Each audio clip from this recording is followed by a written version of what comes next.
निखिल निखिल किसी से झगड़ा हुआ क्या? अरे कुछ तो बोला रे पापा। अरे कुछ बोला रे निखिल। क्या हुआ पापा? जाओ पानी लिया।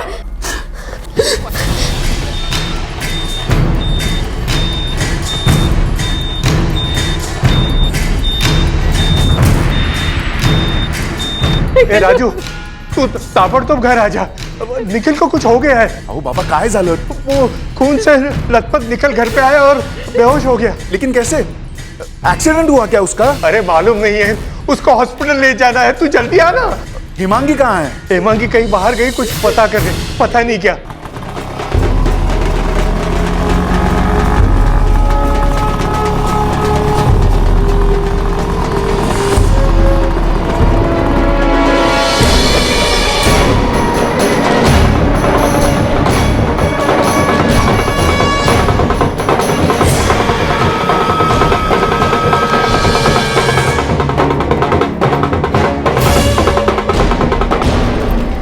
अरे पर निखिल को हुआ क्या है?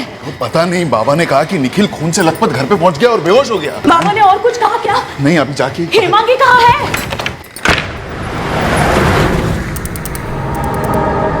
आई बाबा, निखिल ने बेहोश होने से पहले कुछ तो बोला होगा कि ये सब कैसे हुआ। अरे पण बाबा, हिमांगी कहाँ चली गई? अरे पता नहीं, वो इससे इसके बैग और लैपटॉप के बारे में पूछ रही थी, फिर घर के बाहर चली गई। वो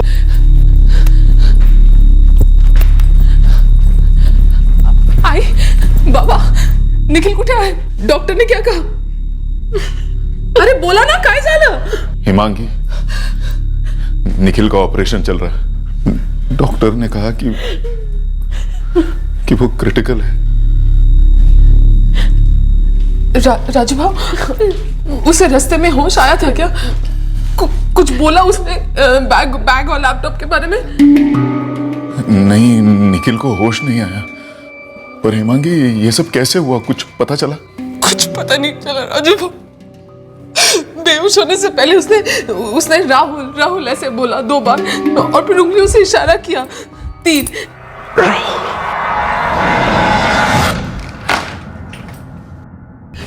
डॉक्टर साहब, मेरा बेटा कैसा है? निखिल के सर पे किसी भारी चीज से वार हुआ है। स्कल में मेजर फ्रैक्चर है और इंटरनल हैमरेज भी काफी हो चुका है।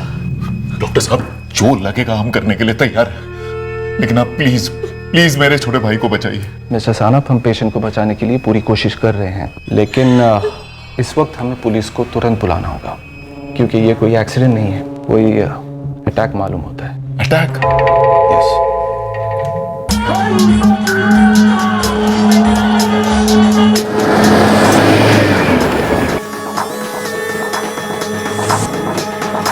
पूरी तरह से अभी तक ब्लीडिंग नहीं रुक पाई है। पेशेंट की हालत बहुत क्रिटिकल है। इस हालत में कुछ भी पूछताछ करना is completely out of question. पर डॉक्टर, उसके अलावा कोई है ही नहीं जो ये बता सके कि उसके साथ क्या हुआ था। आप क्या एक्सपेक्ट कर रही हैं? एक वेंटिलेटर पे कोमाटोस पेशेंट, वो आपके सारे सवालों का जवाब देगा? बोलूतर साहब, मुझे कुछ नहीं मालूम। मुझे मेरे बाबा का जैसे ही फोन आया, मैं और मेरी मिसेस हम लोग तुरंत गाड़ी में बैठ के बाबा के घर पहुंचे। वहां जाके देखा तो निखिल बेहोश था, इसलिए उसको उठाकर सीधे गाड़ी में डालकर हम लोग यहाँ लेके आए। कुछ पता ही नहीं चला, बस 2 बार राहुल ऐसे बोला और 3 उंगलियों का इशारा किया, ऐसे, और कुछ नहीं बोल पाए। और आप खून से लथपथ बेहोश पति को वहां छोड़कर उसका बैग और लैपटॉप ढूंढने उसका स्कूटर लेकर निकल पड़े।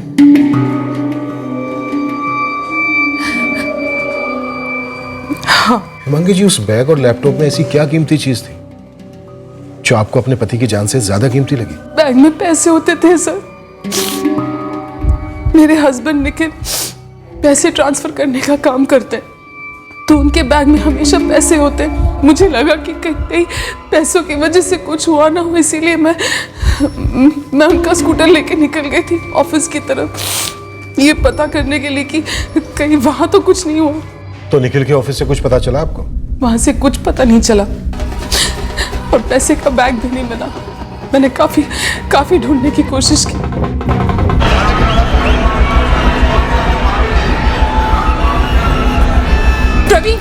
प्रवीण, यहाँ पर कुछ हुआ था क्या?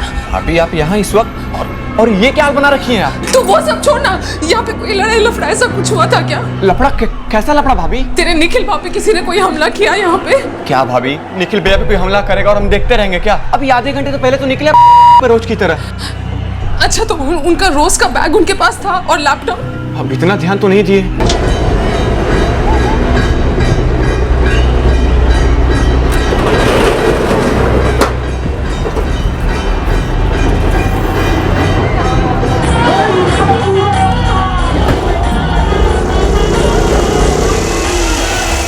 अब ऑफिस में या ऑफिस के बाहर तो कुछ हुआ नहीं था, इसलिए मैंने पूरा रास्ता चेक किया। आपने क्या चेक किया हिमांगी जी? पैसों से भरा बैग और लैपटॉप रास्ते पर ढूंढा, या फिर यह पता करने की कोशिश की कि आपके पति निखिल के साथ क्या हुआ? दोनों सर।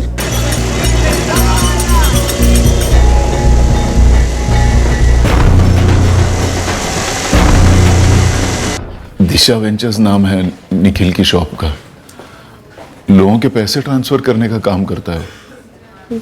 सर निखिल के बैग में किसी भी वक्त 5 से 6 लाख रुपए होते ही हैं और लैपटॉप में हमारे क्लाइंट्स के सारे अकाउंट्स। मैं भी निखिल की बिजनेस में हेल्प करती हूँ सर, सिर्फ इसीलिए मुझे निखिल के बैग और लैपटॉप की चिंता थी। सर अब तो ऐसे कह रहे जैसे कि मुझे निखिल की कोई परवाह ही नहीं है। मैंने बाबा को बोला था कि राजू भाव को जल्द से जल्द बुलवाए, और मैंने बाबा से कहा था कि निखिल को तुरंत हॉस्पिटल लेके जाना होगा। हमारा फ्लैट जो है वो बाबा के घर के पास ही है, चंद्रनगर में। निखिल का ऑफिस सुरबाड़ नाका पर है ना? जी। आपने एग्जैक्टली कौन सा रास्ता चेक किया? सर पहले मैंने सुरबाड़ नाका से शुरू किया, फिर मोरी चौक से होते हुए हमारे घर आने वाले तीर्थवाड़ी के रास्ते को चेक किया था। निखिल आज उसी रास्ते से आने वाले थे। निखिल 5 बज गए, आज जल्दी निकलो, गणपति का आखिरी दिन है, रास्ते में बहुत भीड़ मिलेगी। हिमांगी, ये मेरा पहला गणपति तो है नहीं ना, बस 1-2 काम निपटा के निकलता हूँ। अरे तू टेंशन क्यों ना पोस। सेतवारी शक्करपारा के रास्ते से मत आना, वहाँ से भिवंडीचा राजा निकलेगा। तो तू अब मेरा जीपीएस भी बनेगी मांगी। बोला ना टेंशन मत ले, मैं अपना मोरी चौक से तीर्थवाड़ी वाला रास्ता लूंगा। हाँ मैं वही कहने वाली थी। देशमुख सुरबाड़ नाका से मोरी चौक और मोरी चौक से जो तीर्थवाड़ी की तरफ रास्ता जाता है, ये पूरा रूट स्कैन करो। हिमांगी साहब का कहना है कि निखिल यही रूट लेने वाला था। हो सकता है ऑन द रूट अटैक हुआ निखिल पर।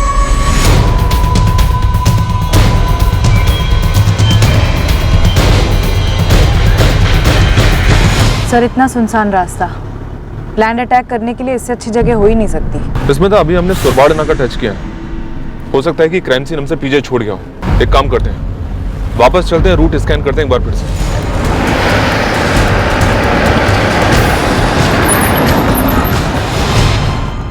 ऐसे इशारा किया था।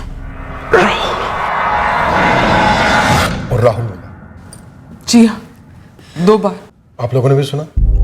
निखिल की हालत देखकर हम बेहाल थे सर। सर मैंने सुना था, उसने मुझसे कहा था। आपकी किसी राहुल से दुश्मनी है कोई? नहीं ऐसा कुछ नहीं, लेकिन हमारे ऑफिस से लगकर एक चाय नाश्ते की दुकान है, जय भवानी चाय और नाश्ता कॉर्नर। उसका मालिक यूपी बिहार साइड का है, उसका नाम राहुल है।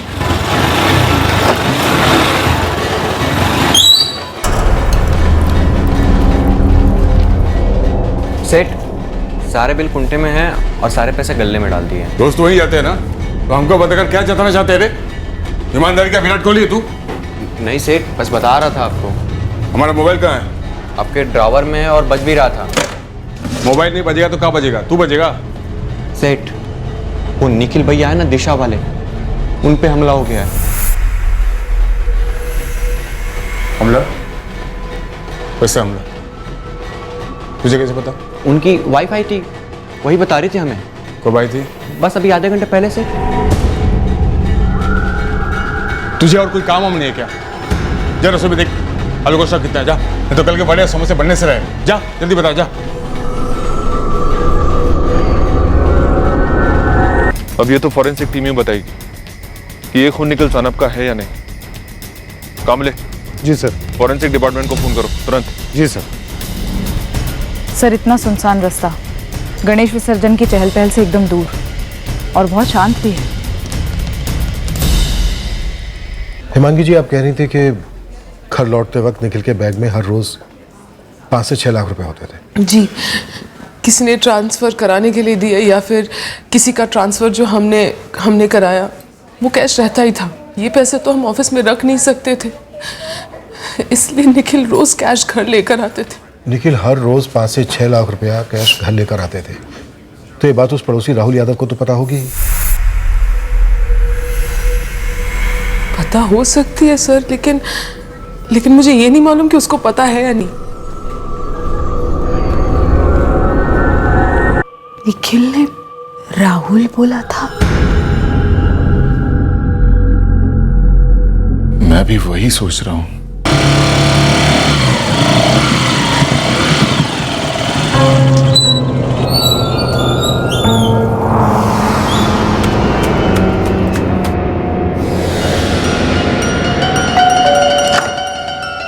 कितना लेट राहुल? मधु तुझे अभी फोन करने ही वाली थी। हो गई थोड़ी देर। गणपति विसर्जन का ट्रैफिक मिला? मुंह हाथ धो ले, मैं खाना लगाती हूँ।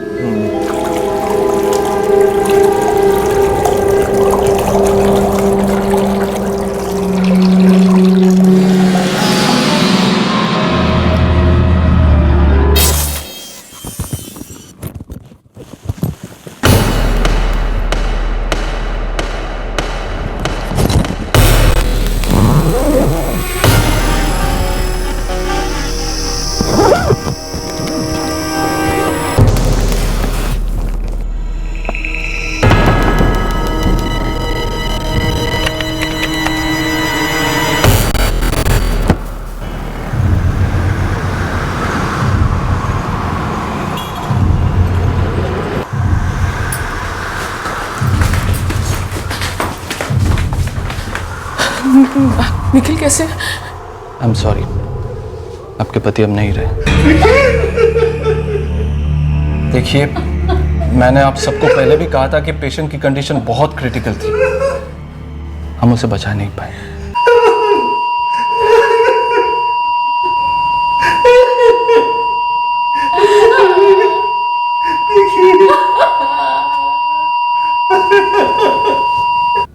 जी हाँ, लकड़े पे लगा ब्लड और रोड पे मिला ब्लड का सैंपल निखिल सानप के ब्लड सैंपल से 100% मैच करता है। कहा जा रहा है कि क्राइम सीन से घर तक निखिल खुद स्कूटर जला कर गया और घर जाकर बेहोश हो गया। हाँ, सुबह सुबह हम लोगों ने पूरे रूट को स्कैन किया था। ब्लड के और भी कई सैंपल्स मिले हैं पूरे रास्ते पर घर तक। अटैक की वजह से ज्यादा ब्लड लॉस हो गया होगा।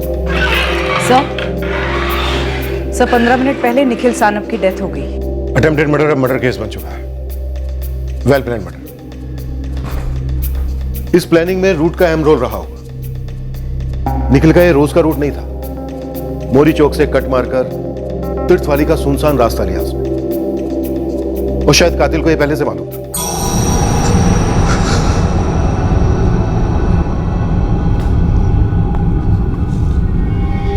काय झालं राजू? निखिल गेला ग. निखिल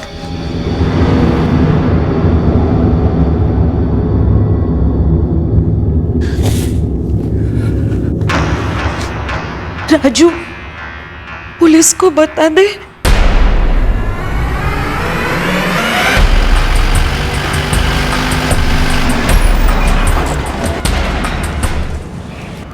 हाँ, हम ही हैं राहुल यादव। आप कौन? Crime branch. चल, कुछ बात करनी है तुझसे। कैसी बात साहब? निखिल सानप के साथ तेरा क्या लफड़ा था रे? लफड़ा? नहीं तो हमने तो सुना कि कल निखिल भैया पर किसी ने हमला कर दिया। मर गया निखिल सानप या मारा गया, लेकिन मरने से पहले उसने किसी का नाम लिया था। अब वो नाम या तो मारने वाले का था या किसी मरवाने वाले का। किसका नाम लिया था साहब?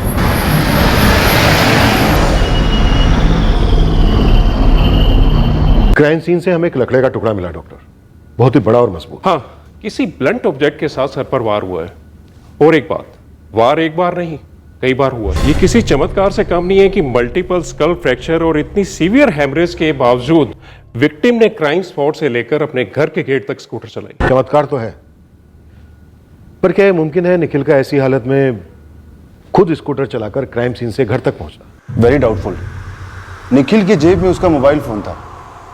अगर वो स्कूटर चला के उतना दूर से अपने घर जा सकता है, मेन गेट खोल के घर के अंदर आ सकता है, ऐसी हालत में डोरबेल बजा सकता है, तू क्या एक फोन कॉल नहीं कर सकता मदद के लिए? और बेहोश होने के कुछ सेकंड्स पहले वो किसी राहुल का नाम लेता है और 3 उंगलियों का इशारा करता है।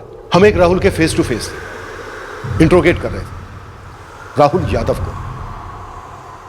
यहां भी एक ट्विस्ट था। निखिल भैया ने हमारा नाम लिया। राहुल और किसका नाम है तो हमारा नाम, लेकिन हमारा नाम क्यों लिया साहब? ये तो तू हमें बताएगा ना राहुल यादव। फिलहाल तो हमें 5 लाख के बारे में जानना है, जिसके बारे में तू भी जानता था। कैसे 5 लाख साहब? कौन से 5 लाख? वही 5 लाख जिसके लिए तूने निखिल सानप का सर उबले आलू की तरह कुचल दिया। परवीन, गल्ला संभाल, हम थोड़ी देर में आते हैं। तो तुम्हारा राहुल सेठ अपना मोबाइल गल्ले पर छोड़ गया? हाँ मैडम, पहले तो देखा नहीं, फिर अचानक से नजर पड़ गई। रंजीत, 2 कप चाय लगा। हाँ भाई, लगा रहा हूँ।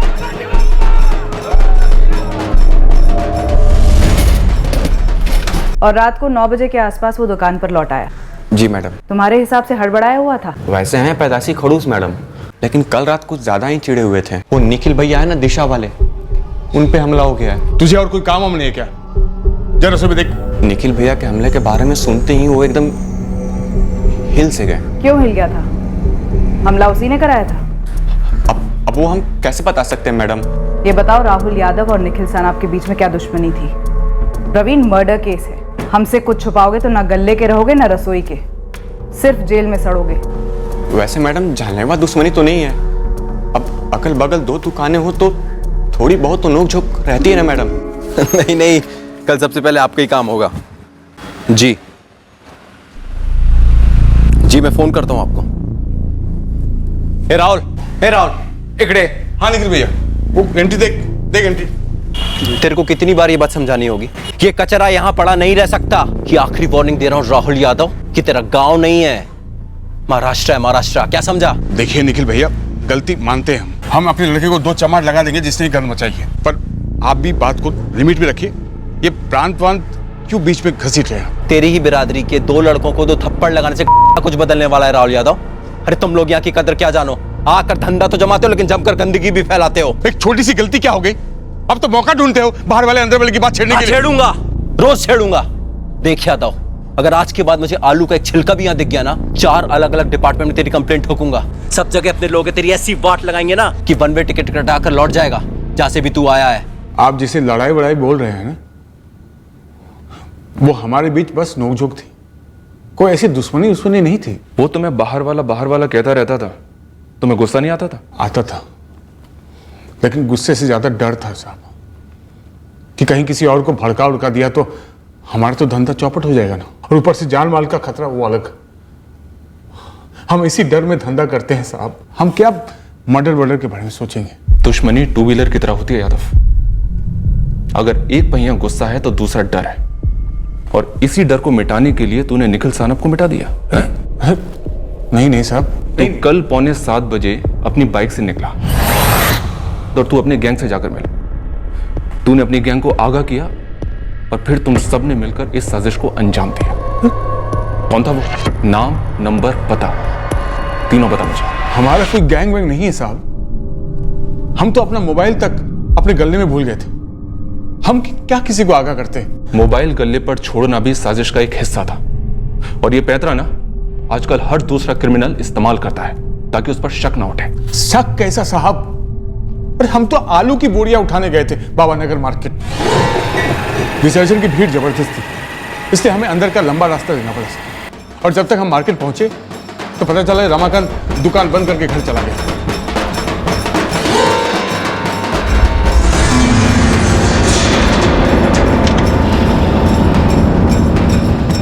वो गधा प्रवीण हमको लेट बताया कि आलू का स्टॉक खत्म हो गया है। अच्छा, गधा प्रवीण है, लेकिन आलू की बोरियां उठाने के लिए तू जाता है? वो दिमागी गधा है। अगर अर्जेंट नहीं होता तो उसी को भेज देते हम। और कल आलू नहीं उठाते ना साहब, तो आज सुबह बनता क्या और ग्राहकों को खिलाता क्या? और तू खाली हाथ लौटा बिना आलू के। वैसे लौटने का कौन सा रास्ता लिया था तूने? साहब, हम बाबा नगर मार्केट गए थे ना, तो शक्करपाड़ा के रास्ते से लौटे, और वो रास्ता दूर दूर तक मोनी चौक को टच भी नहीं करता है साहब। तुझे कैसे पता चला कि निखिल सानप मोरी चौक से तीर्थवाड़ी का रास्ता लेने वाला था? ऐसे ही पता चला साहब, वो आज सुबह लोग बाग वही बोल रहे थे कि निखिल भैया को उसी रास्ते पे हमला हुआ है, तो हमने सुन लिया साहब। स्कूटर यहाँ गिरा था? नहीं, गेट के बाहर।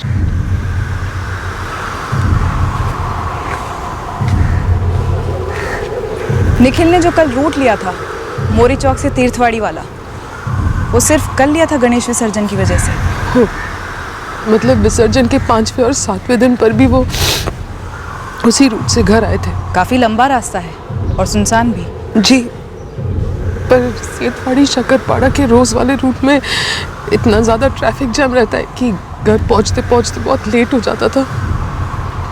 इसीलिए शुरू से हम विसर्जन के वक्त वही रूट लेते थे। निखिल ने बेहोश होने से पहले सिर्फ राहुल कहा और 3 उंगलियों का इशारा दिखाया, और कुछ भी नहीं। सर पक्का इस राहुल यादव का इन्वॉल्वमेंट है।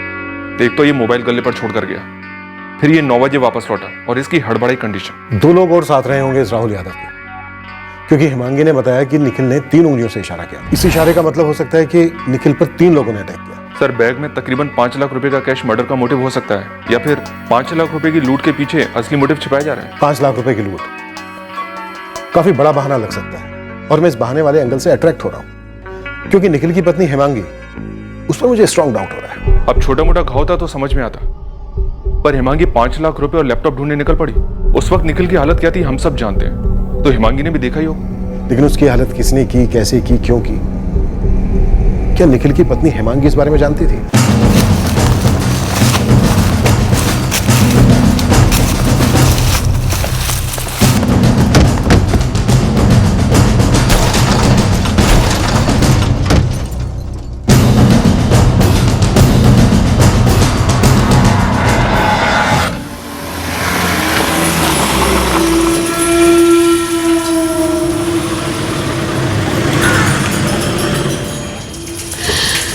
मैडम, क्या मैं अंदर जा सकती हूँ? लोग आने शुरू हो गए हैं और अभी हमारा बिजनेस मुझी को देखना है। हमारे बिजनेस में ट्रांजैक्शंस रोज होते हैं। आप जाइए।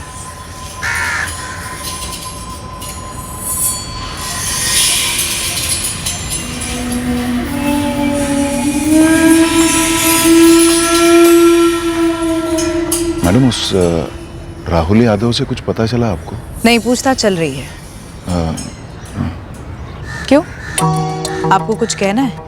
हिमांगी ने बोला कि मेरे भाई निखिल ने राहुल ऐसे कहा बेहोश होने से पहले। क्यों, आपको हिमांगी पे डाउट है? हिमांगी पर नहीं, पर पता नहीं। पता नहीं मतलब कुछ तो पता है राजीव जी। दरअसल मैडम, वो एक और राहुल है। ये 50,000 है, 20,000 शरद के जो इसकी आई को आनंदी में ट्रांसफर करना, 15,000 अखिल के ये भी ट्रांसफर होंगे, और 15,000 सोमेश के हैं, ये मैं ऑलरेडी ट्रांसफर कर चुका हूँ। फिर निखिल, इस समय तेरा कमीशन क्या है? ट्रांसफर में रकम का 2% अपना कमीशन होता है, लेकिन कमीशन पूरा कैश में। हाँ, अपने जान पहचान वालों का पैसा क्रेडिट में भी ट्रांसफर करता हूँ। जैसे कि किसी ने कहा कि निखिल भाऊ ये मेरा थोड़ा सा पैसा है, ट्रांसफर कर दो, बाद में देता हूँ, तो वैसे भी ट्रांसफर करता हूँ। फिर तो लोगों को कितने दिन का क्रेडिट देता है? 30 दिन, उसके बाद 2% ब्याज शुरू। ओह, इसका मतलब यह है कि इसमें खुद का एक्स्ट्रा कैश डालना जरूरी है, मतलब खुद की इन्वेस्टमेंट है, ताकि हम लोगों को 30 दिन का क्रेडिट दे सके। वो तो अपना रिस्क है, लेकिन सिर्फ शुरू में। एक बार क्लाइंट बन गए तो पैसा रोटेशन में रहता है। हाँ, मैं भी वही सोच रहा था। अरे 10 साल से इस लाइन में हूँ, जो पैसा अपनी जेब से लगाया था वो तो कब का रिकवर हो गया, अब तो सिर्फ लोगों का पैसा घूम रहा है। मतलब इसी में से तेरा कमीशन निकलता है? ऐसे बैठे बैठे नहीं निकलता राहुल, बहुत बारीकी का काम है, और सबसे बड़ी लागत पक्की जुबान और भरोसे की है। कमीशन का एक एक पैसा खून पसीने की कमाई है। मैं भी खून पसीना बहाना चाहता हूँ, क्या ऐसा हो सकता है कि मैं भी इस लाइन में आ सकूं? क्यों नहीं यार, तू तो अपना है। हमारी आई की एक ममेरी बहन है, सुशीला मौसी, सुशीला केंद्रे। ये राहुल उन्हीं का बेटा है। मतलब निखिल ने राहुल केंद्रे को अपने बिजनेस में शामिल कर लिया? हाँ, मतलब काम सीखने के वास्ते। थोड़े टाइम के बाद वो अलग हो गया, वहां से चला गया। कोई झगड़ा हो गया या अनबन? मुझे कोई आइडिया नहीं कि उनके बीच में क्या हुआ। हाँ, पर इतना मालूम है कि उसने वहां से काम छोड़ दिया और खुद का दुकान शुरू कर दिया। पर कहा है कि ज्यादा वक्त धंधा चला नहीं तो वो दुकान भी बंद कर दिया उसने और किसी फैक्ट्री में सर्विस पकड़ ली। नंबर 2। सुशीला मौसी का घर पारसवाड़ी में है, वो सब लोग साथ में ही रहते हैं। The number you have called is currently switched off. Madam Paraswadi तो 5 मिनट दूर है, डायरेक्ट उठाते हैं। ठीक है, डायरेक्ट उठाते हैं। बाबा, वो पुलिस कह रही थी कि आज शाम तक बॉडी मतलब निखिल को घर ला सकते।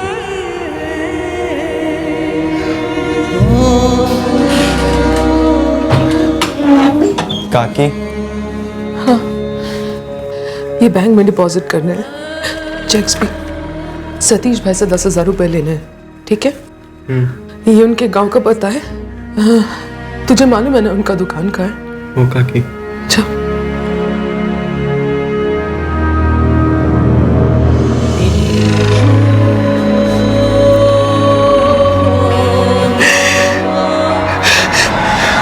मेरी बहन वृंदा उसके घर जा रहे हैं शोक में शामिल होने।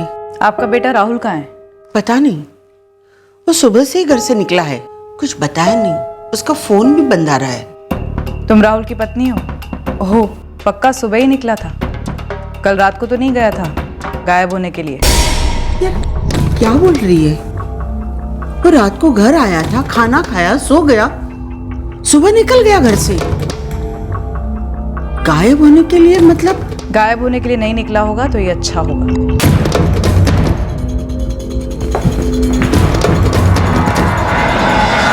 हमारा निखिल भैया से कोई दुश्मनी नहीं थी, बस कभी कभार तू मैं हो जाती थी, उसके आगे कुछ नहीं साहब। और निखिल भैया की दुकान में दिन भर दर्जनों लोग आते जाते थे, उन सब का चाय नाश्ता हमारी दुकान से जाता था साहब। अरे काहे की दुश्मनी फिर साहब? कल भी तो वो चाय नाश्ता मंगवाए थे। हाँ 10 मिनट पहुंच जाओ। ठीक है राहुल, 3 प्लेट समोसे और 3 चाय भिजवा दी जल्दी, स्पेशल। 2 मिनट दीजिए बस। है परवीन? हाँ भैया। निखिल भैया का ऑर्डर है, 3 प्लेट समोसा 3 चाय जल्दी। अभी तक प्यार से बातें की हमने तेरे साथ, और प्यार से ही थोड़ा सा टाइम और देता हूं तुझे। जो भी सच सच है बता दे, उसके बाद ये सारी प्रेम कहानी खत्म, फिर एक्शन होगा। है साहब, हमको टाइम की जरूरत नहीं है साहब। साहब सुनिए, हमको प्लीज जाने दीजिए साहब। 3 प्लेट नाश्ता और 3 कप चाय, 3 कॉमन है सर। कहीं ये वही 3 तो नहीं थे? और ये भी हो सकता है कि उन 3 प्लेट नाश्तों में से एक राहुल ने खुद अपने लिए मंगाया। वो 3 उंगलियों का इशारा। क्या उन 3 हथियारों की बात कर रहा था निखिल? क्या निखिल राहुल यादव के अलावा किसी और राहुल की बात कर रहा था? सर, एक और राहुल है, राहुल केंद्रे। निखिल सानप का रिश्तेदार है और उसके साथ काम भी किया करता था। क्या निखिल इस वाले राहुल का जिक्र कर रहा था? ये राहुल केंद्रे है कहां इस वक्त? अभी उसका फोन स्विच ऑफ जा रहा है।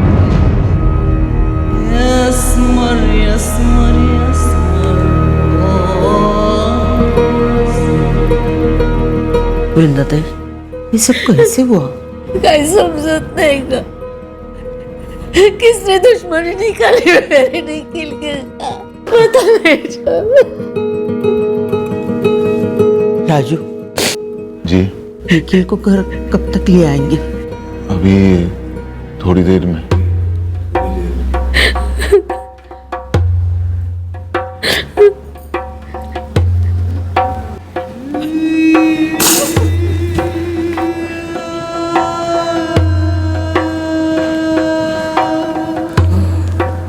काका, राहुल निखिल गेला रे। मैडम, मैंने पता कर लिया, अभी जो आदमी अंदर आया है वही है राहुल केंद्रे। आराम से बाहर लेकर आओ उस राहुल केंद्रे को, चुपचाप गाड़ी में डालो और सीधे थाने ले आओ। अबे ओ, इतना जोर क्या दे रहा दिमाग पे? कल दोपहर की तो बात है जब तेरे राहुल सेठ ने निखिल की दुकान में 3 चाय समोसे का ऑर्डर दिया था। तू ही गया था ना तेने? हाँ साहब, याद आ गया। 3 लोग थे। हाँ। ये मैं जहाँ पर ब्लू क्रॉस कर रहा हूँ, आप लोग वहाँ पर साइन कर दीजिए। तो सर ये अलग अलग साइन करना है हमें? आप लोगों के पैसे अलग अलग ट्रांसफर होने ना, तो अलग अलग साइन होंगे। निखिल भैया ने तो चाय भी नहीं पी और तीनों ने समोसे भी खाए और चाय भी पी। कौन थे वो तीनों? साहब बताया ना, हम उनको नहीं पहचानते। पहचानने का काम तू हम पे छोड़ दे, तू बस इतना बता कि वो दिखने में कैसे थे, होलिया क्या था उनका? सर, हम उनका चेहरा देखे ही नहीं। समोसा दिए, चाय परोसी और हम निकल लिए। और जब प्लेट उठाने आया तो साहब वो तीनों निकल चुके थे। निखिल भैया हमेशा की तरह अपने काम में लगे हुए थे साहब।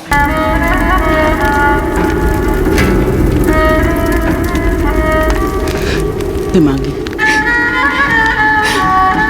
मुझे पता है ये सही वक्त नहीं है पूछने के लिए, लेकिन क्या तू बता सकती है पुलिस मेरे बेटे राहुल को क्यों ले गई है?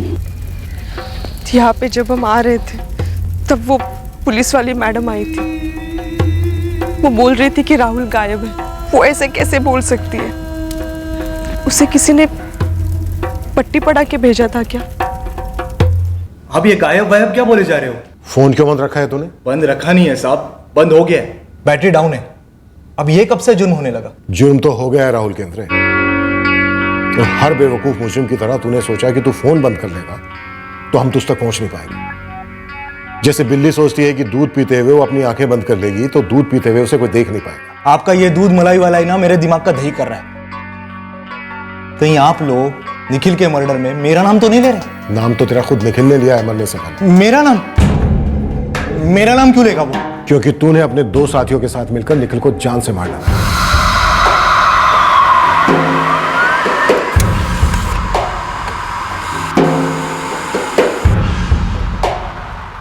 वृंदाती, शांताराम बहू, हिमांगी, क्या आपको हमारा राहुल इतना गया गुजरा लगा? राहुल तो निखिल दादा को सगे भाई मानते थे। निखिल ने राहुल क्या कहा? क्या हमारा ही राहुल हो गया? दुनिया में कितने सारे राहुल है। सुशीला, हमने ऐसा कभी नहीं कहा कि तुम्हारा राहुल ही वो राहुल है। तो पुलिस किस हिसाब से उसे उठा के लेके गई? पूरी रात लॉकअप में एक मुजरिम की तरह रखा।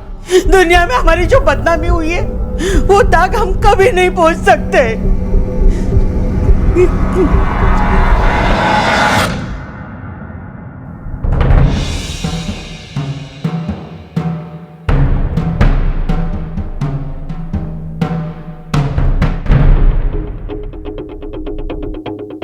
सर, राहुल यादव के फोन रिकॉर्ड से कुछ मिलने से रहा, क्योंकि शायद वो जानबूझकर अपना फोन काउंटर पर छोड़ के गया हो। और वो जो भी कह रहा है कि वो आलू की बोरियां लेने गया था, मोरी चौक से गुजरा ही नहीं, इन सब का कोई चश्मदीद गवाह नहीं है। मर्डर के वक्त उसकी मूवमेंट्स काफी शक पैदा करती हैं। हमने कुछ नहीं किया, हमको निकालो यहाँ से, हम पूरी तरह बेकसूर हैं। ओ हवलदार साहब, अपने साहब को समझा दो भाई। हमारा इज्जत का तो ऐसा रगड़ा बैटिस हो गया साहब कि पूरी जिंदगी मुंह छुपाते रहना पड़ेगा साहब। इस राहुल केंद्रे का फोन रिकॉर्ड आ गया है। परसों रात इसका लोकेशन था मोरी चौक। एग्जैक्ट टाइम वही है जब निखिल पर हमला हुआ। तो किसी जगह पर होना जुर्म है क्या? जुर्म तो मोरी चौक एरिया के पास हुआ था। मोरी चौक में और भी तो चीजें होती है। जैसे कि मेरा जिगरी दोस्त अनिल वो भी तो रहता है वहां पर। उसके घर में 10 दिन का गणपति होता है, उसका विसर्जन होता है, लोग विसर्जन में शामिल होते हैं। मैं भी हुआ था। 7 बजे उसके घर पर वापस लौट कर भी आए थे। आप चाहे तो पूछिए अनिल से। वो मेरे घर आया था। हमने घर के गणपति का विसर्जन किया और लगभग 7 साढ़े 7 बजे हम मेरे घर लौटे। राहुल कितने बजे निकला तुम्हारे घर से? घर लौटने के बाद हम लोग ने चाय वाय पी ली। लगभग 8 बजे के करीब राहुल अपने घर के लिए निकल गया। निखिल से मिलने तो दिन भर लोग आते रहते थे। पर वो 3 लोग कौन थे? मैडम, मैं उस वक्त घर पे थी, मैं कैसे बता सकती हूँ वो लोग कौन थे? निखिल के फोन रिकॉर्ड्स में हमें कुछ भी नहीं मिल रहा है। आप एक बार अपने दिमाग पर जोर डालकर याद कीजिए, क्या निखिल ने बेहोश होने के पहले राहुल ही कहा था? निखिल ने धीरे से ही सही, लेकिन साफ साफ बोला था राहुल। एक नहीं 2 बार, ये इशारा करने के पहले। फिर से बोलो। अब तो राहुल को छोड़ दो, उसने कुछ भी नहीं किया है। साहब, हेमांगी वहीनी ने गलत नाम सुना होगा। मेरे पति किसी का खून नहीं कर सकते, और वो भी ऐसे आदमी का जिसको वो सगे भाई मानते थे। सब अपने पूरे मोहल्ले के सामने हमारे घर की तलाशी लिए, आपको कुछ भी नहीं मिला।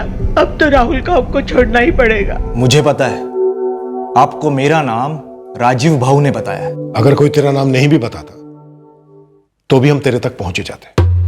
तुम तीनों दोपहर को निखिल से उसकी दुकान पर मिले, चाय पी, समोसे खाए, फिर शाम को मोरी चौक के आगे उस पर अटैक कर दिया। 5 लाख रुपए लूटे, लैपटॉप लूटा। राहुल निखिल पर वार किसने किया? वो पैसे, वो लैपटॉप कहां है? साहब, मैं आपको एक बात बताऊं? बता।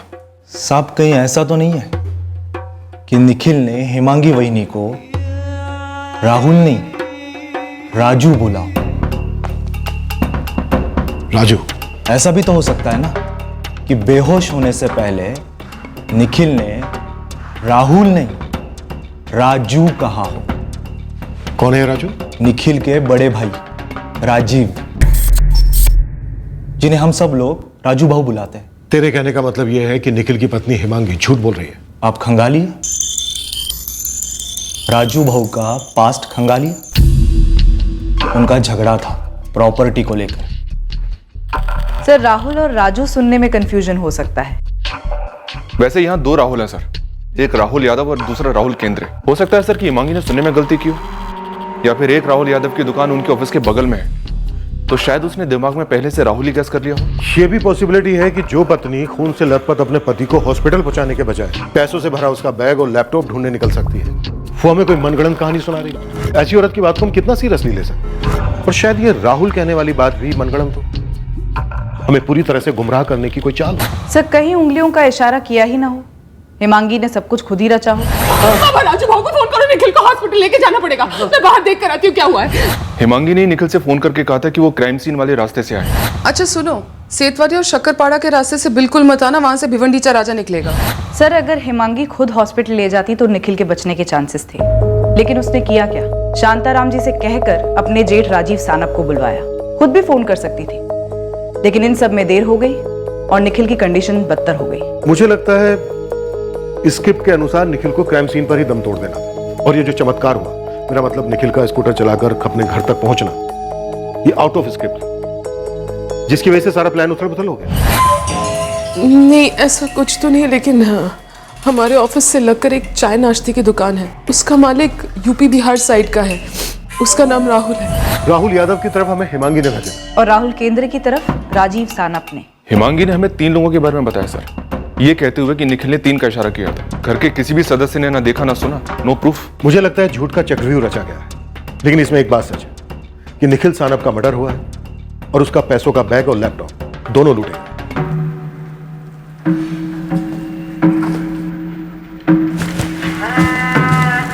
हे प्रतीक, सतुला कॉलेज ला ड्रॉप कर दो। नहीं पापा, मैं अपने दोस्तों के साथ चला जाऊंगा। Okay bye.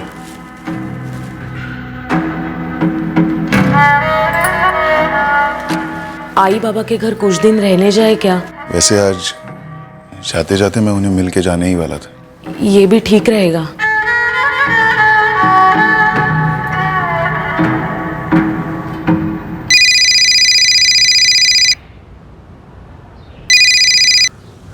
हाँ राजू भाऊ बोला।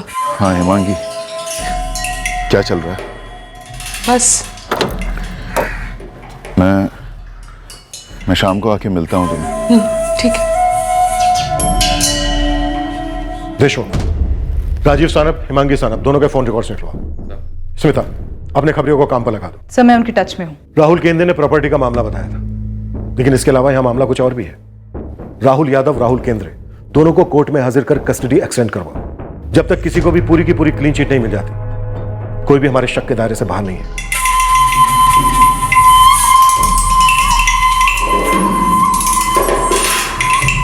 दो राहुल 3 उंगलियां।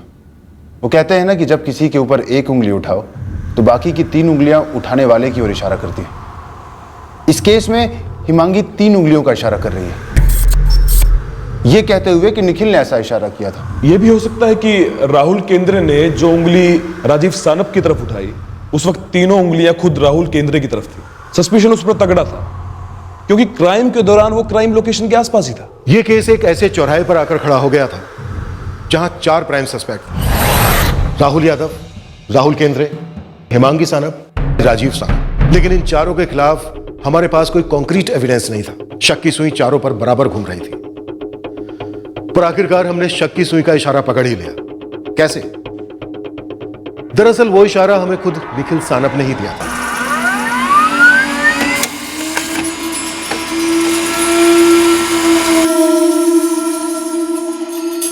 निखिल सानप को गणेश विसर्जन के दिन 3 लोग मिलने आए थे। मरने के पहले निखिल सानप 3 उंगलियों का इशारा कर गया। ये 3 लोग वही हो सकते हैं जिन्होंने उसे मार डाला। अगर ये तीनों किराए के हत्यारे हैं तो इन्हें ढूंढ निकालना मुश्किल नहीं है।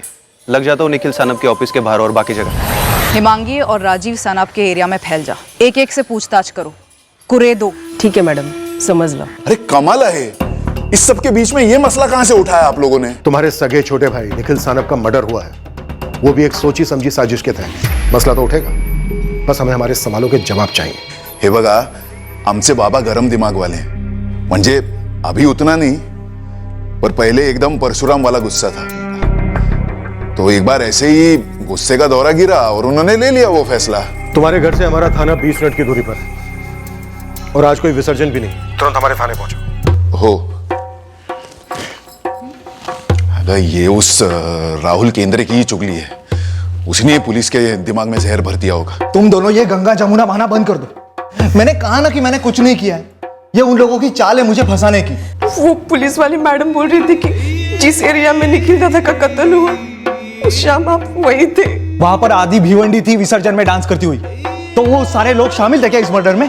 तो हिमांगी ने ऐसा क्यों बोला कि निखिल ने तेरा नाम लिया था? हे बगाई, एक तो हेमांगी वहीनी ऐसा बोल रही है कि निखिल ने ऐसा बोला वैसा बोला, पर मुझे तो ऐसा लग रहा है ना कि हेमांगी वहीनी ये सब खुद से बोल रही है, वो भी राजू भाऊ के कहने पर। इन लोगों की ना मुझे फंसाने की चाल है ये सब। हे बगा, जो है वो सच सच बोल देना। अगर मैं और कुछ क्यों बोलूंगा? आई, मैं चलता हूँ। सांभाळून जा। हो।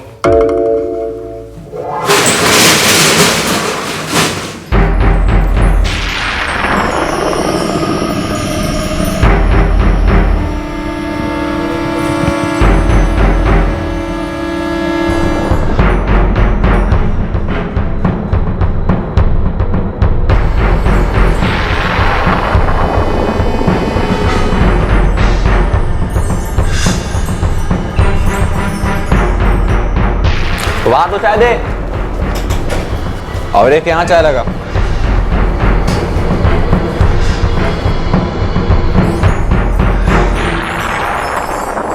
निखिल ने क्या कहा, उसने कितनी उंगलियां दिखाई, ये मुझे कैसे पता होगा? सर मैं तो वहां पर था भी नहीं, मैं अपने घर पर था। तुम अपने बाबा के साथ उनके घर में क्यों नहीं रहते? मुद्दे पर सीधे आइए ना। मुझे मेरे बाबा के जमीन जायदाद का एक तिनका क्यों नहीं मिला, यही सवाल करना है ना आपको। हमारा असली सवाल यह है राजीव सानप कि निखिल को किसने मारा और क्यों। सारे सवाल इसी एक जवाब की तलाश में। तुम्हें सानप परिवार के ना घर में जगह मिली और ना ही पुश्तैनी जायदाद दी, क्यों?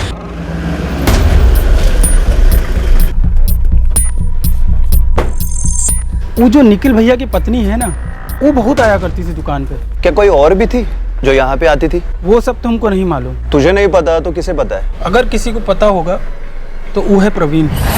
काहे कि राहुल सेठ के अलावा प्रवीण ही गले बैठता था। राजू के बारे में सवाल क्यों पूछ रही है? उसका हाथ है क्या इसमें? क्या उसका हाथ हो सकता है शांताराम जी? वैसे आपने अपनी जायदाद में से उसे कुछ भी नहीं दिया, न गांव में न यहाँ, और निखिल को सब कुछ मिला। राजू भाऊ है ना, वो शांताराम जी के बड़े बेटे, मजबूत पीता था, एकदम शराबी।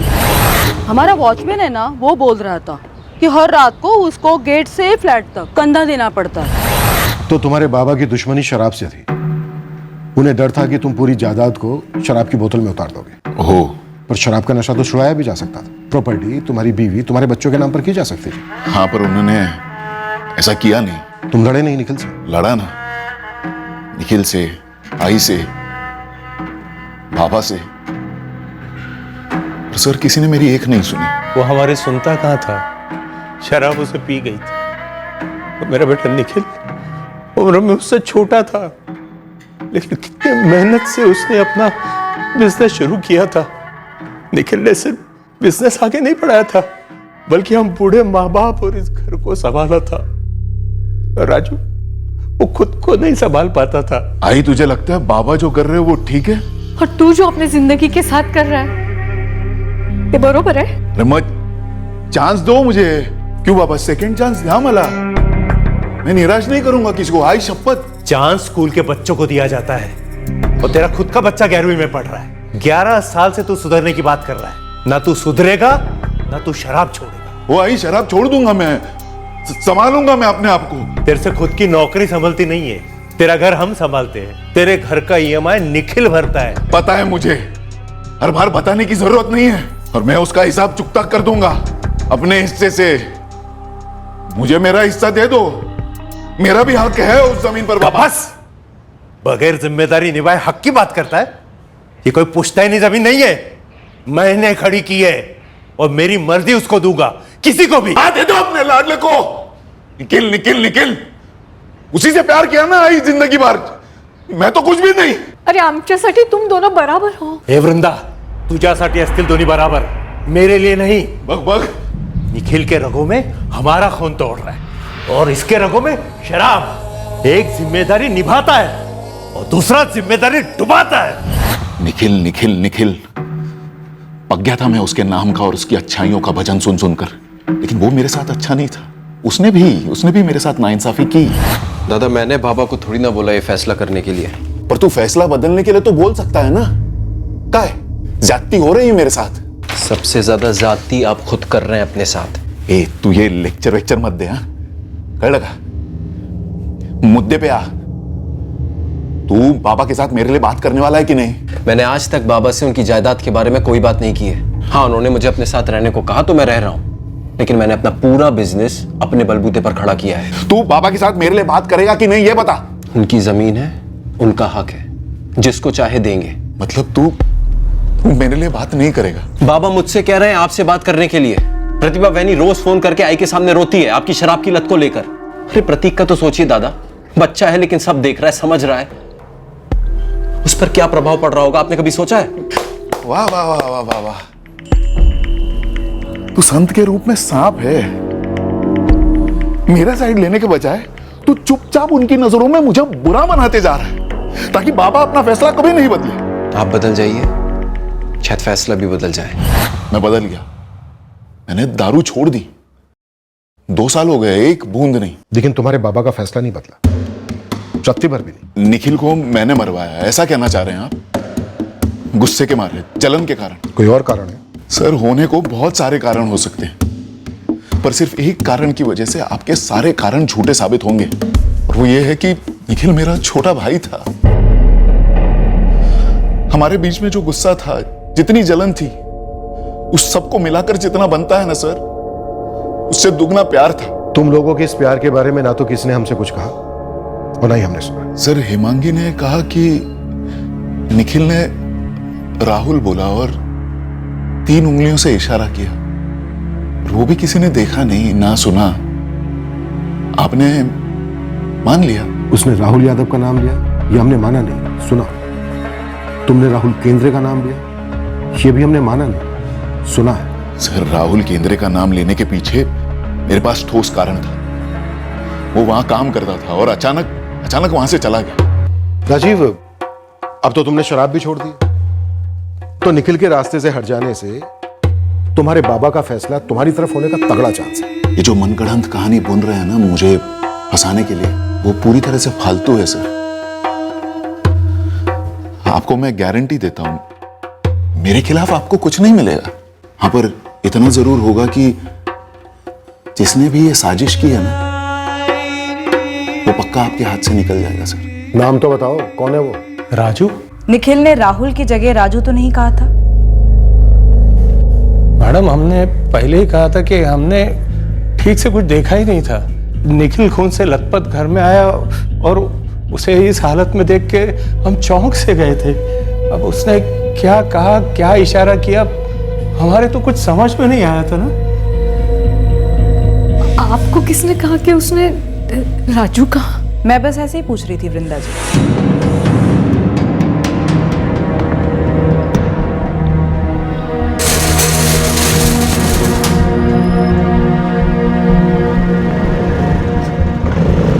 सर, ये हिमांगी सानप राजीव सानप के छोटे भाई की पत्नी है। दोनों एक ही परिवार के हैं और दोनों के बीच रेगुलर से कॉल्स हुए हैं। इनके बाकी के फोन कॉल्स कुछ मिला उसमें? बाकी दोनों के कॉल रिकॉर्ड्स में कान खड़े कर देने वाली कोई बात दिख नहीं रही है।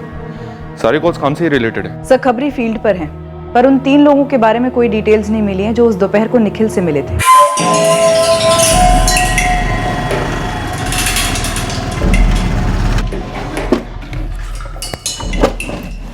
हिमांगी, उस रात निखिल ने राहुल कहा था कि राजू आई ये सब आपसे किसने कहा? बोला ना। मुझे एक बात खाए जा रही है। क्या? निखिल भाऊ इतनी बुरी तरह से घायल हुए थे, बहुत खून बह गया था, वो बेहोश भी हो गए थे, पर हेमांगी वो बैग और लैपटॉप के पीछे भागी।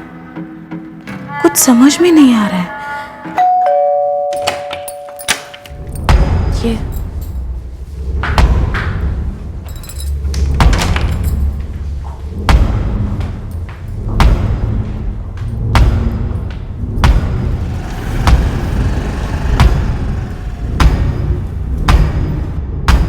हेमांगी जी, शक कई लोगों पर है, हमें लिस्ट बहुत लंबी है हमारी। और इस लिस्ट में सबसे टॉप पे मेरा नाम है ना?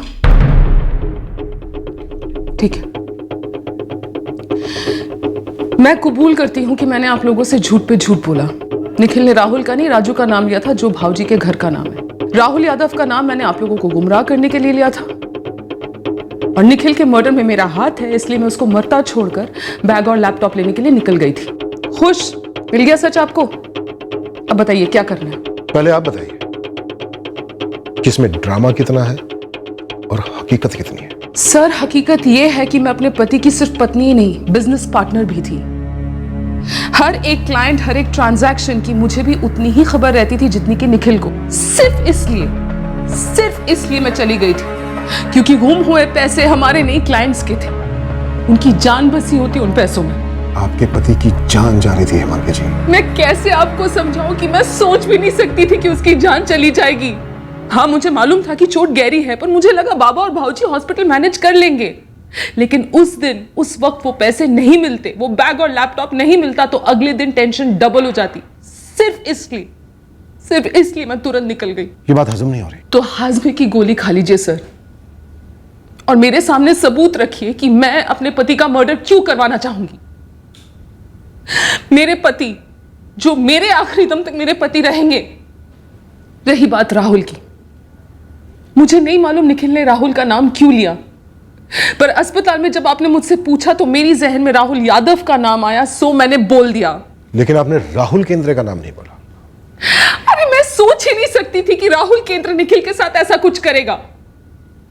और रही बात ये राजू वाली कि निखिल ने राहुल कहा या राजू, मुझे नहीं मालूम आपके कान किसने भरे, लेकिन मेरे कान कच्चे नहीं हैं। निखिल ने राहुल ही बोला था। अब ये राहुल केंद्रे है या राहुल यादव है, ये मैं नहीं जानती, लेकिन अगर आपको लगता है कि राहुल का नाम मैंने भाऊजी को बचाने के लिए लिया है और मेरे और भाऊजी के बीच में कुछ चल रहा है और इसके चलते हमने ये घिनौनी हरकत की है, तो माफ कीजिएगा, बहुत वक्त है आपके पास जाया करने के लिए। और शायद आप लोग असली कातलों को पकड़ना ही नहीं चाहते और हम सबको बकरा बना रहे। और कुछ हेमांगी जी? और कुछ तो बचा ही नहीं सर, बस आप असली कातिलों को पकड़ लीजिए ताकि ये ना जानने का जो टॉर्चर है वो खत्म हो, बेवजह की शक बंद हो। अब तेरे पास केवल एक ही चारा है राहुल यादव। अपने 2 साथीदारों का नाम बता दे, पैसा और लैपटॉप कहाँ है वो बता दे, और ये बता निखिल सानप को मारने का असली कारण क्या था? कोई कारण ही नहीं है मेरे पास, ना असली ना नकली। आप मेरे दोस्त अनिल से क्वेश्चन ही कर चुके हैं। उसने आपको बताया कि हम कहां थे, क्या कर रहे थे, फिर बार बार ये सवाल क्यों? आखिर आप चाहते क्या है? राहुल तीसरे का नाम बोल। बहुत हो गया साहब, पहले आप 2 हफ्तों से मुझे यहां पर सड़ा रहे हैं। मैं आपको लास्ट टाइम बोल रहा हूं, निखिल को मैंने नहीं मारा है। जब अपने ही लोग पीठ में छुरा भोंकने वाले तो बाहर के दुश्मनों की क्या जरूरत है? हेमांगी बहनी, ये सब ना आपका किया करा है, समझ लेना। हम लोगों को बुद्धू मत समझना। सबको ये बात पता है कि निखिल दादा को आपने मरवा कर मेरे पति को फंसाने का प्लान किया है। मधु, ये क्या बोल रही है तू? मैं पहले बता चुकी हूं, मैंने पुलिस को सिर्फ इतना बोला था कि निखिल ने राहुल बोला है, ये कभी नहीं बोला था कि आप लोग राहुल केंद्रेला पकड़ा। तुम्हारे राहुल को फंसाकर क्या मिलेगा हमें? तुम्हें क्या मिलेगा तुम ही बताओ ना। ये सब तुम लोगों का क्या कराया है? मेरा बेटा सच कह रहा था, निखिल ने राहुल नहीं राजू कहा होगा, और राजू कौन है ये तुम लोग अच्छे से जानते हो। ये बात राहुल ने कही थी पुलिस को? राहुल ने सच बोला ना? कहीं ऐसा तो नहीं कि राजू भाऊ को बचाने के लिए अब एक नहीं 2 राहुल के नाम बता रहे हो? क्या चला तुम दोनों के बीच में? मधु बस, सुशीला लगाम दे अपनी बहू को। ओ मावशी, तुम्हाला ना मी लिहून देते, इन दोनों के बीच में कुछ ना कुछ तो गन मची है, इसलिए निखिल दादा को रास्ते से हटा दिया। सर, हिमांगी ने निखिल से कंफर्म तो किया था कि वो इसी रूट से घर जाएगा या नहीं, और हमलावर घात लगाकर बैठे। अभी के लिए हम हमारे सारे एंगल एक साइड करते हैं। विसर्जन के 10वें दिन के पहले, विसर्जन के 7वें और 5वें दिन निखिल ने यही रूट लिया था घर पहुंचने के लिए। ऐसा हिमांगी का कहना है। विसर्जन के 5वें और 7वें दिन पर भी वो उसी रूट से घर आए थे। अभी के लिए हिमांगी और राजीव के एंगल को एक साइड पार्क कर समझो ये अटैक किसी अज्ञात गैंग ने किया हो। अभी रैंडम अटैक नहीं हो सकता। ए, इस गैंग को पहले से मालूम था कि निखिल के पास इतना हार्ड कैश है। बी, गैंग ने निखिल के मूवमेंट की बारीकी से स्टडी की थी, शायद विसर्जन के 7वें और 5वें दिन। 3 लोग कत्ल की दोपहर को ऑफिस आए जरूर थे। निखिल के ऑफिस में चाय और नाश्ता किया था। रिज्यूमी, ये वही 3 थे। अब पॉइंट सी ये है कि ये तीनों हत्यारे निखिल के साथ पहले से परिचित थे। आगे बढ़ो। आगे बढ़ने के लिए ऐसा कुछ खास है नहीं सर, क्योंकि हम लोग अभी तक इन तीनों की आइडेंटिटी को भी ट्रेस नहीं कर पाए। 3 प्लेट समोसे और 3 चाय भिजवा दे जल्दी। 3 प्लेट समोसा, 3 चाय, सब कुछ स्पेशल।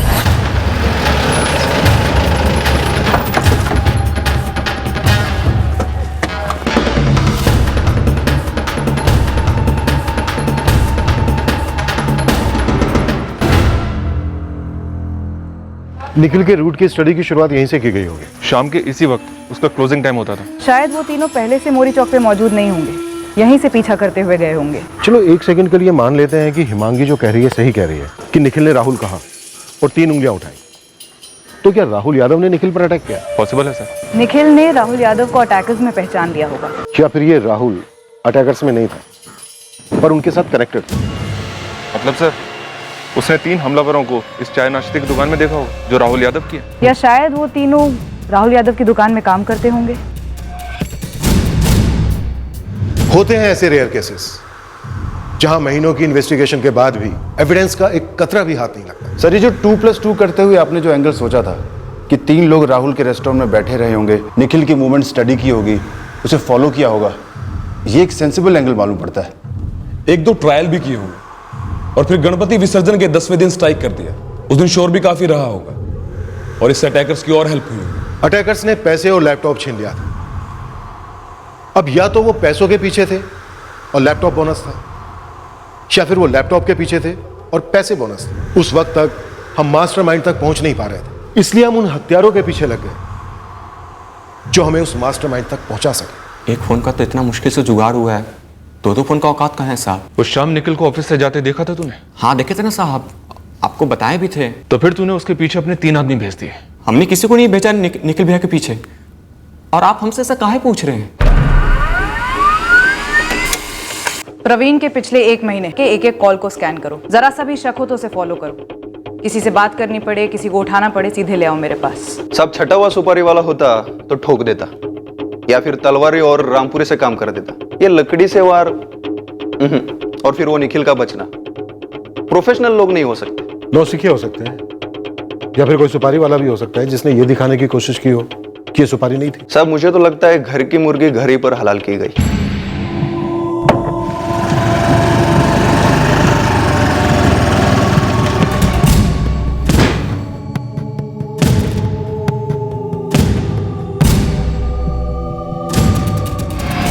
अटैकर जरूर थे, लेकिन सर हमें अभी तक ये नहीं पता कि उनका कोई मास्टरमाइंड था भी या नहीं।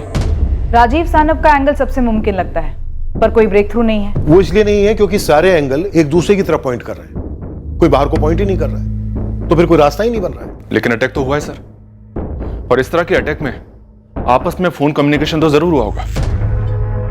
एक रास्ता है सर, थोड़ा मुश्किलात भरा है, लंबा है। इस वक्त एक पगडंडी, एक खुली खिड़की, छत में एक छोटा सा छेद भी मोर देन वेलकम है देशमुख।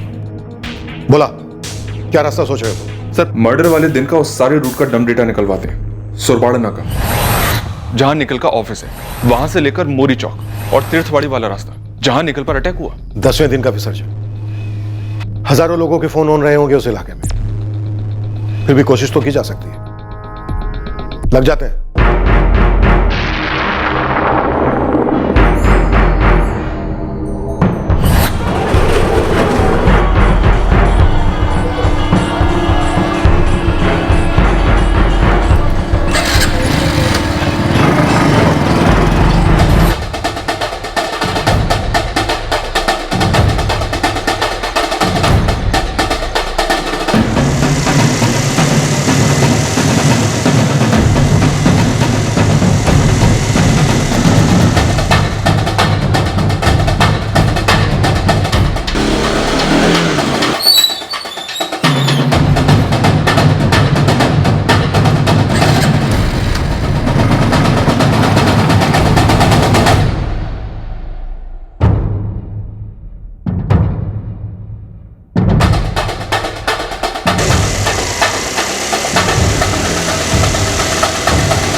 स्मिता, छत में छेद हुआ है, एक सिंगल मैचिंग मिली है शायद। सर, 7:16 पे सुरबाड नाके से फोन किया गया था। सर 444567984, इसकी लोकेशन सुरबाड नाका की है जहां निखिल सानप का ऑफिस है।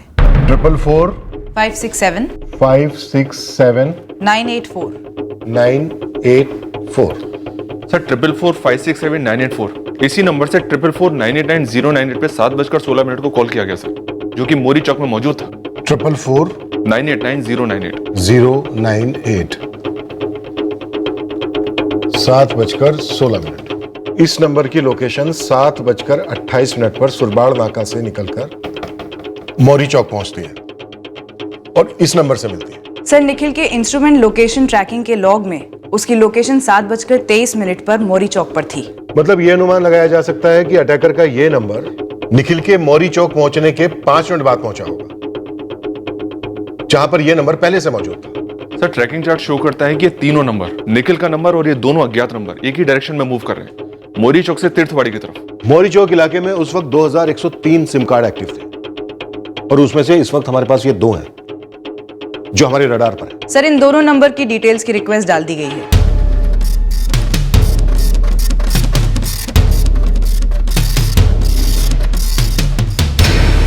सुरबाड़ नाका पर जो ये नंबर था 444567984, ये किसी अमोल खेड़ेकर के नाम पर है। और मोरी चौक पर जो नंबर था 444989098, ये किसी तुषार पालवे के नाम पर है।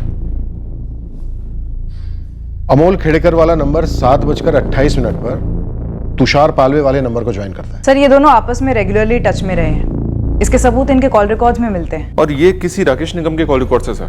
राकेश निगम, तीसरी उंगली हो सकता है सर, ये रेगुलरली तुषार के कॉल रिकॉर्ड्स में दिखता है। और सर यही नंबर 444521322 अमोल के कॉल रिकॉर्ड्स में भी फ्लैश होता है। इसका मतलब दोनों के बीच में कॉमन है। 444521322 अमोल खेड़ेकर, तुषार पालवे और राकेश निगम, इन तीनों का एड्रेस भी है हमारे पास और फर्जी भी नहीं है। इन तीनों नंबर्स की एक एक डिटेल निकालो और इन तीनों नंबर्स को हिमांगी, राजीव और दोनों राहुल, प्रवीण, इनके नंबर्स के साथ स्कैनिंग करते हैं और ऑफ कोर्स निखिल के नंबर के साथ। और अगर जरूरत पड़े तो पूरे 1 साल की डिटेल्स निकालो।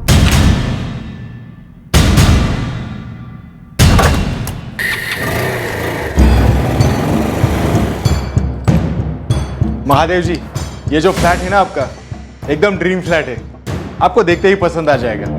आइए।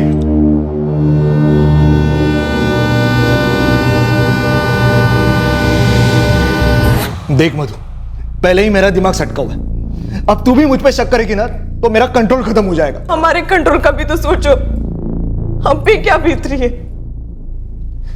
राहुल, पुलिस वाले आपको क्यों छोड़ नहीं देते? देख, मेरे जले पे ना तू चाट मसाला मत छिड़क। अब यही दिन बाकी रह गया था कि अपने ही घर वाले मुझ पे शक करेंगे।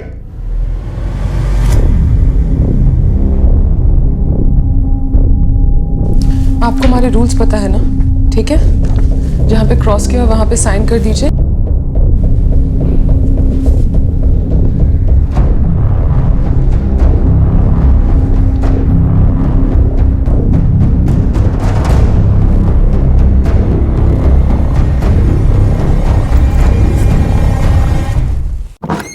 सर, हिमांगी, राजीव, राहुल यादव, राहुल केंद्रे या प्रवीण, इनमें से किसी के भी रिकॉर्ड्स में अमोल खेड़ेकर, तुषार पालवे या राकेश निगम, इनमें से किसी के भी साथ कोई कनेक्शन नहीं मिल रहा है।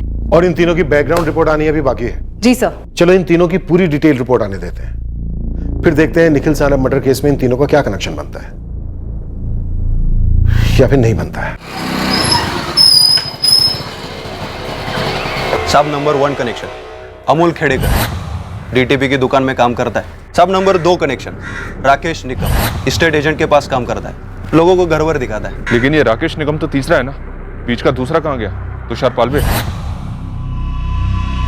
ये तुषार पालवे ही आपकी केस क्लोज करेगा सर जी, यही मेन मुद्दा है आपका। हिस्ट्री शीटर है, डोंबिवली की रायपाड़ा में इसने धूम मचा के रखी है। History sheeter? डोंबिवली थाने में हिस्ट्री है इसकी। बड़े साहब, आप उनको एक पंटर बोला, हाल ही में ये तुषार बहुत शाइनिंग मार रहा है। शाइनिंग म्हणजे? जब किसी की जेब भरी हो वो शाइनिंग मारता है, दिखावा। ये तुषार क्या दिखावा कर रहा है? उसके बेटे का नाम सनी है, तो उसने है ना सनी के नाम का स्टिकर बनवाकर अपनी नई बाइक पर चिपका दिया। कब खरीदा उसने ये बाइक? एक 20 दिन हो गए होंगे। 20 दिन पहले मतलब निखिल पर जब ये हमला हुआ, लगभग उसके एक हफ्ते बाद। साहब ये आपकी तीसरी उंगली, राकेश निकल। इसके पास भी नया बाइक आया है, चकाचक बाइक, और वो भी सेम टाइम पे। ये अमोल खेड़ेकर ने भी नया बाइक खरीदा है क्या? नहीं, और ना ही उसके ऊपर कोई एक्स्ट्रा खर्चा सामने आया। लेकिन वो हिस्ट्री वाला है ना, तुषार पालवे। हाँ वही, उसके ऊपर तो बहुत कर्जा था, लेकिन उसने एक ही शॉट में पूरा कर्जा चुकता कर दिया। पूरा? हाँ। क्या प्रॉब्लम क्या है तेरे को? मतलब वो राकेश पालवे के बारे में कुछ ज्यादा ही पूछ रहा है तू, क्या हुआ? नहीं वो आपने उसको लोन दिलवाया था ना, तो मेरे को भी मांगता है लोन तेरे को? हाँ। उसने सोना रखा था, तू क्या रखेगा? क्या है क्या तेरे पास? मिलिंद भाऊ, सोना होना नहीं है मेरे पास, लेकिन अगर ऐसे ही मिल सकता है तो मतलब भरोसे पे। भरोसा रद्दी के भाव में भी नहीं बिकता आजकल। और जिस कंपनी से मैंने तुषार को लोन दिलवाया ना, वो सोने के अलावा कुछ लेते भी नहीं है भाई। सोना दे दो, रोकड़ा लेके जाओ, रोकड़ा लेके आओ, सोना छुड़ा के लेके जाओ। मतलब तुषार ने पूरा पैसा लौटा कर सोना वापस ले लिया? कुछ 15 दिन हुआ होगा, सब पैसा एक फटके में चुकाया, सोना छुड़ा के लेके गया वो। तुषार पालवे, राकेश निकम नई बाइक्स खरीदते हैं। तुषार पालवे इस लूट का हिस्ट्री शीटर, अपना लोन चुकता करता है और अपना सोना छुड़वाता है। और ये सब हुआ निखिल पर अटैक करने के बाद, उससे 5 लाख रुपए लूटने के बाद। निखिल ने भी 3 उंगलियों का इशारा किया। इन तीनों को उठवाने का करेक्ट टाइम है अभी। साहब, अरे साहब, चार्ज तेरी सांगा ना साहब। बाइक तबे में ले पाटिल। अरे बाइक अभी क्या किया तूने तुषार? अरे कुछ नहीं किया मैंने, कुछ नहीं होगा साहब। अरे साहब, बाइक तो मेरी अपनी है, मैंने खुद खरीदी है रोकड़े देकर साहब। रोकड़ा आया कहां से तेरे पास? तालवे से अंदर। अरे साहब मेरी बात तो सुनो साहब। मैडम कुछ तो बोलिए, क्या हुआ? कहाँ ले जा रही है आप? तुझसे अकेले में बात करनी है राकेश ने कहा। क्या बात है? 5 लाख की। 5 लाख? सब कसले 5 लाख, मेरे पास कुछ भी नहीं है साहब। अरे पूरा 5 नहीं तो कुछ तो आया होगा तेरे पास। चल बैठ अंदर।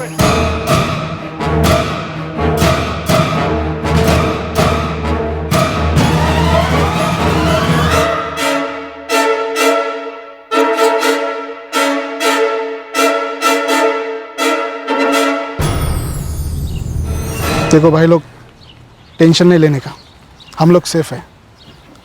हम तक पुलिस इस जन्म में तो आने से रही, तो नॉर्मल रहने का। विक्टिम निखिल सानप ने 3 उंगलियों का इशारा किया था। 3 उंगलियां इन्हीं तीनों को रिप्रेजेंट कर रही थी शायद। पर राहुल का क्या? विक्टिम ने 3 उंगलियों का इशारा करने से पहले राहुल भी तो बोला था, वो कनेक्शन मिसिंग था। बिल्कुल मिसिंग था। पर हम हमारी बेसिक थ्योरी पर वापस लौटे कि निखिल सानप की मूवमेंट्स की स्टडी की गई थी बारीकी से। राहुल यादव के रेस्टोरेंट से? करेक्ट। उस दिन मैं मोरी चौक पे क्या कर रहा था, मतलब मुझे कुछ याद नहीं है साहब। कुछ काम होगा मेरा। काम ही था निखिल सानप को मारने का काम। कौन निखिल सानप? नई बाइक? हाँ तो खरीदी ना सर मैंने नई बाइक। उसमें क्या? उसमें जो तूने डाउन पेमेंट फुल कैश में किया है, उतना कैश आया कहां से तेरे पास? क्या साहब कमाल करते आप भी, करोड़ों की थोड़ी ना बाइक है, धीरे धीरे करके मैंने पैसे जमा के रखे थे। तो निखिल के मर्डर से कितना कमीशन कमाया तूने? मैंने आपको पहले ही बोला है, मैं किसी निखिल विखिल को नहीं जानता। मैडम मैं सच बोल रहा हूँ, मुझे नहीं पता ये निखिल सानप है कौन। और तुषार पालवे, राकेश निकम, इनको भी नहीं जानता तू? ये दोनों मेरे दोस्त हैं। गणपति विसर्जन के 10वें दिन तू इन दोनों के साथ शाम 7:30 बजे मोरी चौक पर क्या कर रहा था? उसके पहले तू सुरबाड़ नाके पर था, निखिल सानप के ऑफिस के बाहर। ये बात मैं हवा में नहीं कह रही हूँ, तुषार और राकेश ने मुझे बताया। सब उगल दिया उन लोगों ने। राकेश तो यहाँ तक कह रहा था कि ये सारा तेरा प्लान है, तूने वो लकड़े का इंतजाम किया और तूने निखिल का सर फोड़ा। क्या? हाँ, वो तो ये भी बोला कि ये सब तुमने 5 लाख रुपए के लिए किया जो निखिल सानप से लूटे। अमोल, तेरा गेम खत्म। इधर देख, निखिल सानप को क्यों मारा? 5 लाख रुपए के लिए। 5 लाख? हाँ 5 लाख। तुषार ने हमें ऐसा बताया। क्या? यही कि बैग से तुझे 5 लाख रुपए मिले, ऐसा तूने तुषार को बताया। पर साहब, तुम तीनों ने जो झूठ वूठ बोलने की प्लानिंग की थी ना, वो सब चौपट हो गई। गद्दारी थोक के हिसाब से शुरू हुई है। तुषार कह रहा है कि तूने लकड़े से वार किया, और अमोल कह रहा है कि तुषार ने निखिल को मारा। अब तू या तो एक और झूठ बोल दे या चुपचाप सच बोल दे। टाइम और ठुकाई दोनों बचेंगे। ठुकाई आप लोग किस लिए करते हो साहब? कुछ निकलवाने के लिए ना। लेकिन मैंने तो ये नाम निखिल सानप या जो भी है आज फर्स्ट टाइम सुना है साहब। तो क्या उगलेगा मेरे अंदर से?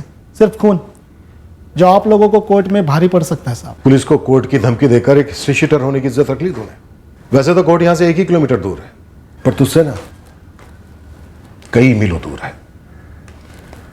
ये लॉकअप हमारा बहुत बड़ा है, जहां तेरे दोनों साथी अमोल और राकेश पूरी तरह से फड़फड़ा रहे हैं इस वक्त। 2-4 थप्पड़ों में ही रो दिया साले। तेरी पूरी हिस्ट्री बताई, ये भी बताया कि तेरी पुरानी बाइक का इस्तेमाल किया गया था।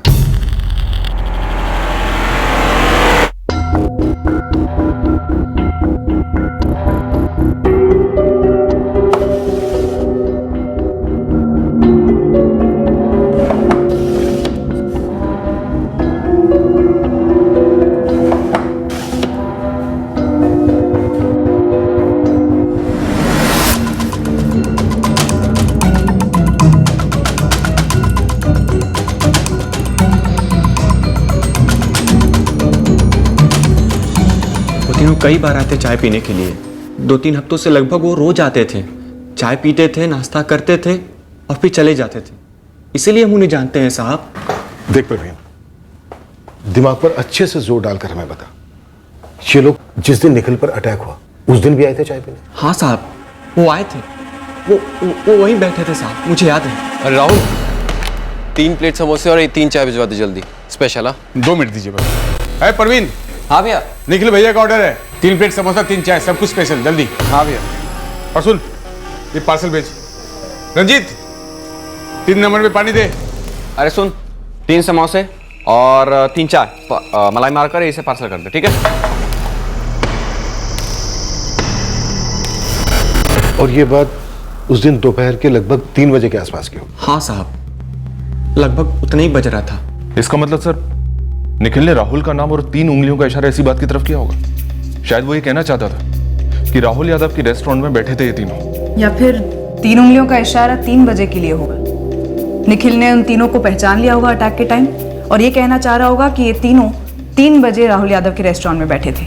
3 प्लेट समोसे और 3 चाय भिजवा दे जल्दी, स्पेशल। है परवीन, निखिल भैया का ऑर्डर है, 3 प्लेट समोसा, 3 चाय, जल्दी स्पेशल, जल्दी जल्दी। हम सिर्फ अंदाजा लगा सकते हैं कि निखिल ने उन्हें देखा या नहीं देखा चाय पीते, लेकिन इतना जरूर है सर, इस राहुल यादव की दुकान और इन तीनों के बीच के कनेक्शन को निखिल ने हाईलाइट जरूर किया, जितना हो सके उतना। हमारे हाथ में अब 3 सस्पेक्ट जो 100% हमला बने। अब हमें उन तीनों से यह गुलाना है कि एग्जैक्टली क्या हुआ था और मास्टरमाइंड कौन है इस साजिश का। साहब, वो अमोल खेड़ेकर पतलून गीली कर दी उसने, बोल रहा है सब कुछ बोलने के लिए तैयार है। स्टोर रूम से दूसरी पतलून दोस्त साले तैयार करो कबूलनामे। साहब, वो 5 लाख नहीं थे। ज्यादा थे? नहीं साहब, कम थे, 3 लाख थे साहब। 3 का तीनों में बंटवारा, सबका 1-1 लाख। बंटवारा कहाँ किया? अटैक के बाद तुषार पैसों और लैपटॉप की बैग लेके अपने घर चला गया। उसी रात 11 बजे उसने हमें अपने घर बुलाया। ये जितना भी माल है पूरा आपस में बराबर बांट लेते। पैसे तो बाई चांस मिले होंगे, पर मार डालने की असली वजह क्या थी? सुपारी दी थी किसने? तुम तीनों में से दुश्मनी थी उसके साथ किसी की, या फिर कोई लड़की वड़की का चक्कर था? साहब, मैं सच बोल रहा हूँ साहब, हम सिर्फ उसको लूटने गए थे, मर्डर वर्डर का कोई इरादा नहीं था साहब।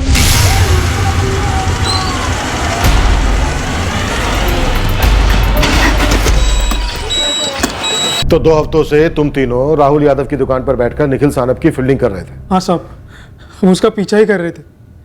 हमने देखा 5वें और 7वें दिन उसने मोरी चौक का रास्ता लिया। फिर हमने अंदाजा लगाया कि 10वें दिन भी ये उसी रास्ते से जाएगा।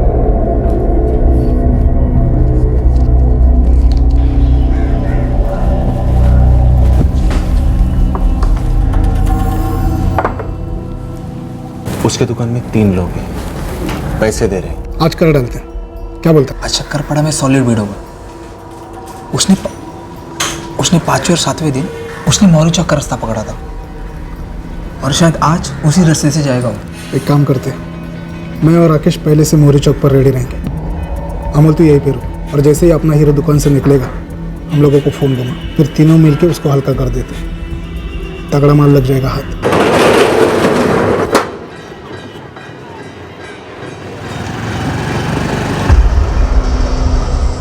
निकल गए रे हीरो। पैसे लूटे तुम लोगों ने, लेकिन मर्डर कौन करवाना चाहता था? तुषार ने मुझे बुलाया फ़ोन करके, बोला पैसा है करके, पर सब मुझे इतना ही मालूम था कि लूटने का प्लान है। फिर मर्डर वर्डर का कोई प्लान है मुझे बिल्कुल नहीं मालूम था साहब, सच बोल रहा हूँ। पर जिस दिन मैंने और राकेश ने अखबार में पढ़ा की निखिल सानपची हॉस्पिटलमध्ये मृत्यू झाली. आई शपथ साहब, हम दोनों की साहब. देखो भाई लोग, टेंशन नहीं लेने का, हम लोग सेफ हैं. हम तक पुलिस इस जन्म में तो आने से रही, तो नॉर्मल रहने का. मर गया वो निखिल सानप. हम सब भी एक दिन मर जाएंगे, तो क्या करें? टाइम टाइम की बात है. अरे पर उसकी मौत हमारे सर पे आएगी ना, तब क्या करने का? कुछ नहीं करेंगे. पहली बात तो ये मर्डर है ही नहीं, और दूसरी बात हमारा नाम आने का चांस ही नहीं. देख राकेश, अमोल कोर्ट में अपना जुर्म कबूल करने और तुम दोनों के खिलाफ गवाही देने के लिए तैयार हो गया. मर्डर और जो कैश तुम लोगों ने लूटा, वो कोर्ट में हमारी तरफ से इसका गवाह होगा. सिर्फ लूट? क्योंकि मारने वारने का तो हमारा प्लान ही नहीं था. मारने वारने का प्लान नहीं होता ना तो उसे मारते ही नहीं. सर पे भारी लकड़े से कई बार मजबूती के साथ सिर्फ मारने के लिए हो सकते हैं, सिर्फ मर्डर करने के लिए. सर वो बैग छोड़ ही नहीं रहा था, इसीलिए कई बार करने पड़े. तुम 3 लोग मिलके बैग नहीं छुड़ा पा रहे थे. किसको बचाने की कोशिश कर रहा है? सीधे सीधे बोल कि कौन चाहता था कि निखिल सानप मर जाए. यार सोना ही तो गिरवी रखा है ना, छुड़ा लेगा जल्दी. कैसे छुड़वाऊंगा यार? एक तो ब्याज पे ब्याज चढ़ रहा है, ऊपर से बच्चा हुआ तो काफी टाइम से बड़ा हाथ भी नहीं मारा. मेरे पैसे के सॉलिड वांदे चल रहे यार. अब मेरा ही देखना, इतने सालों से दलाली कर रहा हूं सेठ के पास, चिंदी जैसे कमीशन देता है मेरे को. दिन रात यही सोचते रहता हूं कब खुद की एस्टेट एजेंसी खुलेगी. अच्छा सुन, तू ये बड़ा हाथ बोलता है, वो कितना बड़ा होता है? ऐसा कुछ फिक्स नहीं होता रे. हाथ मारने के बाद पता चलता है क्या लगा हाथ को. एक आदमी है, पैसे ट्रांसफर का काम करता है. मैंने खुद अपने सेठ के पैसे 3-4 बार ट्रांसफर करवाया. कौन है? निखिल सानप नाम है, यही सुरबाड़ नाके पे ऑफिस है उसका. दुकान लूटनी है? अरे नहीं, बहुत भरी हुई जगह है वो. तो फिर? पिछले हफ्ते शाम 6 के आसपास मैं मेरे सेठ के 25,000 जमा करने गया था. वो रोकड़ा उसने अपने बैग में रखा, और उस बैग में बहुत सारा रोकड़ा था, कम से कम लाखों तो होंगे. वो अपनी बैग साथ में लेकर दुकान बंद करके स्कूटर पे चला गया. तुषार ने कहा और एक आदमी लगेगा, तो हमने अमोल को लाया. सर हम तीनों ने मिलकर पूरी प्लानिंग की थी, मगर वो प्लानिंग में एक बार भी जान से मारने का जिक्र विक्र भी नहीं हुआ था. तो तुम लोगों को पहले से पता था कि बैग में 5 लाख रुपए होंगे? लाखों होंगे पता था, लेकिन कितने वो नहीं था. सर वो बैग में 5 नहीं 4 लाख थे. तू बोल रहा है 4 लाख थे, अमोल बोल रहा है 3 लाख थे. ये क्या प्लानिंग हुई?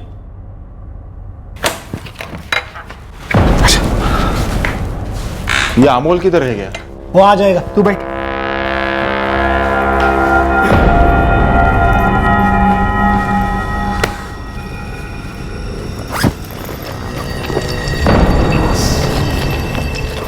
अरे रुक, वो अमोल को तो आने दे. इसमें 4 पेटी है और हम लोग 3.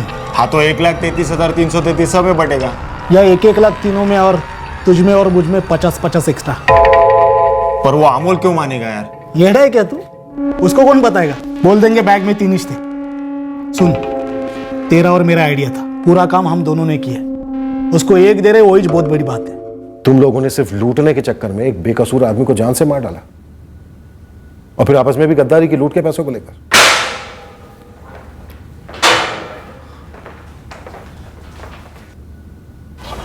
साहब अब हम तुझसे कुछ पूछेंगे नहीं, बस कोर्ट में ये अर्जी देनी है कि तेरी जमानत ना हो. साहब उसका मरने का एक्सीडेंट था साहब, उसको मारने का इरादा नहीं था हमारा कुछ. साहब वो मर्डर की जगह एक्सीडेंट का केस बनवा दो ना. तुझे लॉकअप में कूटा और तू मर गया तो वो भी एक्सीडेंट ही होगा. अच्छा चल एक बात बता, अमोल को उस बैग में 3 लाख दिखे, राकेश को 4 लाख. अब तू हमें यह बता तुषार पालवे, एक्चुअली उस बैग में कितने लाख थे?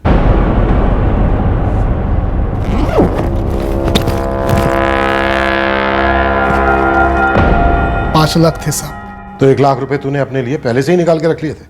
हाँ. और निखिल का लैपटॉप बेचा क्या?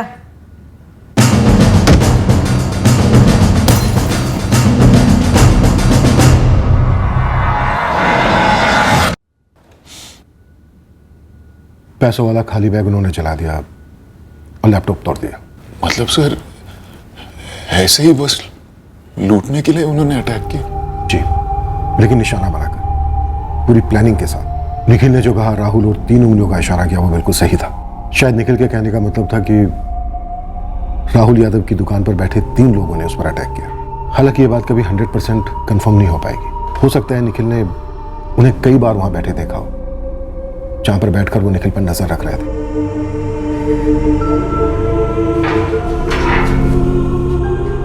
तुम जा सकते हो राहुल। ये मुंह लेकर कहां जाऊं? कहां जाकर चुप? सिर्फ राहुल नाम के कारण इतने हफ्ते मुझे अंदर रख दिया। इज्जत का तो पूरा फालूदा हो गया। मोहल्ले में, बिरादरी में, फैक्ट्री में।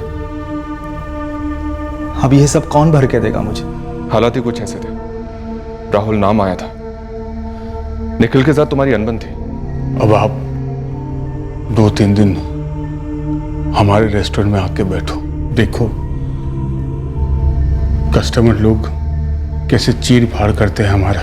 यहां से लेके यूपी में हमारे गांव तक यही बात फैली होगी कि आग के बिना धुआं नहीं होता। जरूर राहुल यादव का इसमें हाथ रहा होगा। हमें खेद है कि 3 असली मुजरिमों तक पहुंचने में 2 निर्दोष लोगों को शक के दायरे में रहते हुए काफी कुछ सहना पड़ा। केस क्रैक करने में 2 मासूम लोगों और उनकी फैमिलीज को काफी तकलीफें सहनी पड़ी। सर, एक सवाल बार बार उठ रहा है। जिस इन्वेस्टिगेशन टेक्निक से आपने ये केस क्रैक किया, वही टेक्निक अगर इन्वेस्टिगेशन की शुरुआत में ही अपनाई गई होती तो क्या इन मासूमों की तकलीफ अवॉइड की जा सकती थी? पर ये अनकनेक्टेड रैंडम से मर्डर्स लूट के लिए या किसी और चीज के लिए हमेशा एक चक्रव्यूह की तरह होते हैं। मिसलीड्स पर मिसलीड्स का सामना करना पड़ता है। होते हैं मिसलीड्स, क्योंकि नेचुरल तौर पर शक सबसे पहले किस पर जाता है? उस पर जिसे विक्टिम की मौत से फायदा हो सके। वो suspect first line of investigation का सब्जेक्ट बन जाता है। और रही बात तुम्हारे सवाल की कि हमने वो लाइन ऑफ इन्वेस्टिगेशन क्यों नहीं अपनाई जिससे केस क्रैक हुआ था, तो उसके जवाब में मैं यही कहूंगा कि कोई भी इन्वेस्टिगेटर ये पहले से तय नहीं कर सकता या सोच सकता कि वो टेक्निक जो यूज कर रहा है वो फेल होगी। इन्वेस्टिगेशन के रास्ते पर जब डेड एंड आता है तब हम रास्ता बदलते हैं। हम ये पहले से गैस नहीं कर सकते कि उस रास्ते पर कोई डेड एंड मिलेगा। इन्वेस्टिगेशन एक पहाड़ पर चढ़ने जैसा होता है। आप स्टेप बाय स्टेप, पड़ाव दर पड़ाव उस पर जाते हैं, पर किसी भी स्टेप पर यह इरादा आपका कभी नहीं होता कि किसी इनोसेंट को कोई तकलीफ पहुंचे। आखिरकार हम मासूमों की सुरक्षा के लिए, पर इंसान है, काम ही कुछ ऐसा है। मिस्टेक्स होती हैं, पर हर वक्त हमें उसका खेद होता है। ऑलवेज। इस तरह के और भी एपिसोड देखने के लिए हमारे चैनल को सब्सक्राइब करें और बेल आइकन दबाना ना भूलें।